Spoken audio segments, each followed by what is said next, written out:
Tre zyrtarë të lartë italianë e qeverinë e Giorgia Melonit dyshohet se ndihmuan një komandant lufte libian të i shpëtonte drejtësisë në fillim të këtij viti dhe fshehen nga parlamenti takime sekrete në lidhje me çështjen e tij, sipas një raporti drejtuar legjislaturës që përmbledh çështjen e prokurorisë. Ngjarjet që lidhen me arrestimin dhe lirimin e menjëhershëm të Osama Al-Masri Njem, i kërkuar nga gjykata ndërkombëtare penale, janë shndërruar në një skandal kombëtar. Kritikët e qeverisë argumentojnë se ai u riadhësua për të shmangur hakmarrjen nga Libia, e cila mund të kishte synuar interesat italiane të energjisë ose të kishte lejuar më shumë anije me emigrantë të kalonin mesdheun.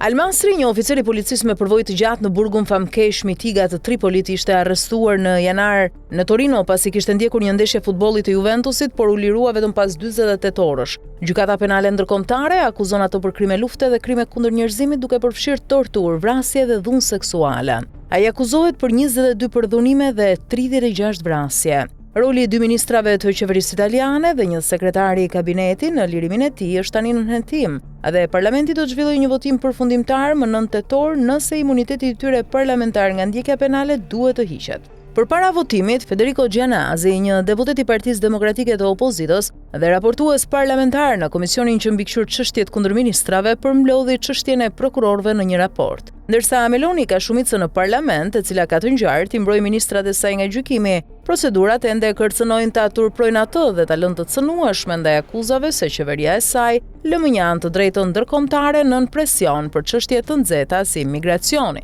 Ministri i Drejtësisë Carlo Nordio, Ministri i Brendshëm Matteo Piantedosi dhe Sekretari i Kabinetit Alfredo Mantovano akuzohen nga prokurorët për ndihmë ndaj një kriminali për të shpëtuar drejtësisë nga gjykata penale ndërkombëtare dhe për shpërdorim të detyrës pas arrestimit të Al-Masrit me një urdhër arresti të Interpolit më 19 janar. Një zëdhënës i Nordios tha se si ministër i drejtësisë, ai kishte qenë i detyruar të kryente një vlerësim paraprak politik dhe ligjor përpara se të dërgonte kërkesat, gjë që zgjati 2 ditë, duke çuar në lirimin e Al-Masrit pas një gabimi procedural. Dokumentet e marra nga gjykata penale ndërkombëtare përmbanin dyshime dhe pasaktësi që i bënin ato të pavlefshme. Lidhur me rolin e tij në autorizimin e largimit të Al-Masrit me një fluturim shtetëror, ministri i Brendshëm tha se Al-Masri u lirua dhe u dëbua për arsye urgjente sigurie dhe për shkak të rrezikut që paraqiste subjekti. Zyra e Mantovanos nuk ju përgjigj një kërkese për koment. Sipas raportit të Gjenazit, ministrat zhvilluan takime online në ditët pas arrestimit në janar, ku paralajmëruan nga shërbimet e inteligjencës se mbajtja e Al-Masrit mund të çonte në hakmarrje kundër interesave ekonomike të Italisë të lidhura me uzinën e gazit gjigant shtetëror të naftës Eni në Melia dhe interesat e saj të emigracionit, duke pasur parasysh se milicia Rada është entiteti që ushtron kompetenca sigurie në zonat përkatëse të treguara dhe se marrëdhëniet me të janë forcuar gjatë vitit të kaluar. Al-Masri ishte një figurë kryesore në Rada, forcën speciale të parandalimit për luftimin e terrorizmit dhe krimit të organizuar të Libisë. Zyrtarët u paralajmëruan gjithashtu për rrezikun që qytetarët italianë të arrestoheshin në një akt hakmarrje për ndalimin e Al-Masrit.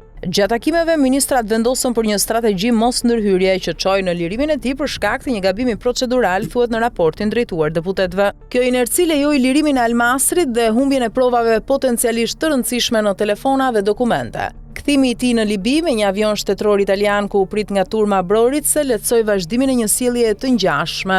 Tha raporti, fluturimi nuk u justifikua nga arsye sigurie dhe i siguroi Al-Masrit një kthim të menjëhershëm të mbrojtur pa mundësinë e arrestimit. Duke dhënë llogari para parlamentit më 5 shkurt javën pas lirimit të Al-Masrit, dy ministrat nuk zbuluan takimet ministrore ku diskutua çështja dhe ku miratua strategjia për të mos e çuar përpara çështjen në Itali, vuri në dukje raporti. Ministrat dhe sekretari i kabinetit vepruan mbi oportunizëm të thjesht politik, të bazuar në frikra të përgjithshme dhe të pambështetura nga prova konkrete, të cilat tregojnë dobësinë e qeverisë italiane përballë bandave të armatosura që veprojnë jashtë vendit dhe shkelin të drejtat e njerëzit. Tha Gianazi pas komitetit që po vendoste për ndjekjet penale ministrore të mërkurën, nëse ministrat mbrohen nga parlamenti siç pritet për shkak të shumicës së Melonit, viktimat e supozuara të Al-Masrit mund të apelojnë në Gjykatën Europiane të Drejtave të Njerëzit. Prokurorët në GND u kanë bërë thirrje gjithashtu gjyqtarëve të hapin procedura kundër qeverisë italiane, të cilat do ta referonin Italinë në Këshillin e Sigurimit të OKB-s për shkelje të detyrimeve të saj ndërkombëtare. Një vendim pritet ndërkohë në muajin e ardhshëm.